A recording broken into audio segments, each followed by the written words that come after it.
30টা tiger মুরগির লগে একটা ব্রয়লার মুরগি চলে এসেছিল। তো ওই ব্রয়লার মুরগির ছাওটা যাইয়া ওগুলো অনেক বড় হয়ে গেছে। টাইগার মুরগি এখনো ছোট, আর ওরা প্রায় 1 কেজি হয়ে গেছে। তো এদিকে আমার দেশি মুরগি এই বাহিরে, ওরা এইভাবে বাহিরেই থাকে, দরজা খোলা থাকে, ছাদের উপরে জাল দেওয়া ওই জায়গা থাকে, আর হইলে যে রাইতে থাকে ঘরের ভিতরে। তো আমি আজকে আপনাকে দেখামু এই ব্রয়লার মুরগির ছাওটা কত বড় হয়েছে, টাইগার মুরগি কত বড় হয়েছে এইটাই।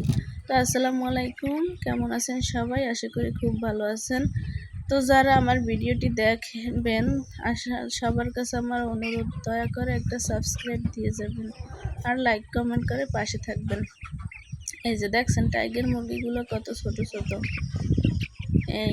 এই জায়গায় খাবার দেওয়া প্রথমে ছিল এক সাইডে, ওরা পরে আবার এই জায়গাতে জালনার মতো কাটতে দিয়েছে, মানে ও জায়গায় হয় না তার জন্য। তারপরে এই দুই পাশেই থাকে এখন ওরা। এই যে ব্রয়লার মুরগিটা কেমন সুন্দর করে হাঁটে, আমার তো ওর হাঁটাটাই খুব ভালো লাগে, মানে দাঁড়াই থাকতে পারে না, একটু যাই আমি ধপাস করে বসে পড়ে। আর এই হলো টাইগার মুরগির বাচ্চাগুলা। তো আমার ভিডিওটা এই পর্যন্ত, সবাই ভালো থাকবেন, সুস্থ থাকবেন।